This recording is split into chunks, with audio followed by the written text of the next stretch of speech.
என்னை உயிரை விட்டா அப்படின்னா நீ வந்து உயிர் வரணும். என்னை உயிரை விட்டா அப்படின்னா நீ வந்து உயிர் வரணும். என்னை உயிரோடு விட்டால் நீ உயிரோடு இருக்க முடியாது.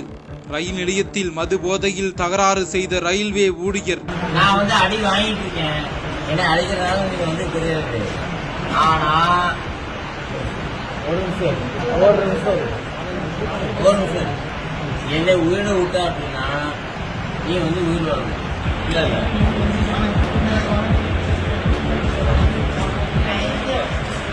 ஆட்டோ டிரைவர்களை பார்த்து மிரட்டல். நெல்லை சந்திப்பு ரயில் நிலையத்தில் வர்த்தக ஆய்வாளராக பணியாற்றி வருபவர் அரவிந்த். இவர் மது போதையில் இருந்ததாக கூறப்படுகிறது. இந்த நிலையில் அவர் ரயில் நிலையத்தின் பிரதான கட்டிடத்தின் நுழைவாயில் பகுதியில் நிறுத்தப்பட்டிருந்த பயணிகளுக்கான பேட்டரி காரில் அமர்ந்து கொண்டு அங்கு நின்று கொண்டிருந்தவர்களிடம் தகராறில் ஈடுபட்டுள்ளார். மேலும் பேட்டரி காரில் அந்த பகுதி ஆட்டோ டிரைவர்கள் அமர்ந்திருந்த நிலையில் அவர்களிடமும் அவர் மது போதையில் தகராறு செய்தார்.